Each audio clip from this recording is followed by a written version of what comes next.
እምቢን ዓለም እምቢን ሰይጣን ናትካ ሕሸኒ እምነትን ጭጋን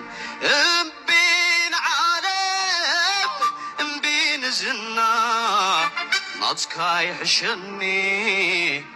እምነት ቅንዕና እምቢን ዓለም እምቢን ሰይጣን ናትካ ይሕሸኒ እምነትን ጭጋን እምቢን ዓለም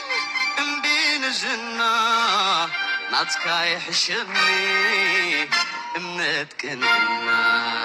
ሰባብሕታ ሓሪዳ ማእዳ ናውሪዳ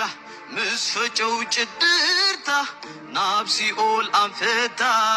ሰብ እንዳዘንግዕት እናዘናግዕት ክትላብሰኒ ናይ ዘለኣለም ውርደት እምቢን ዓለም እምቢ ፍትወታ ናትካ ይሕሸኒ ኢየሱስ ጎይታ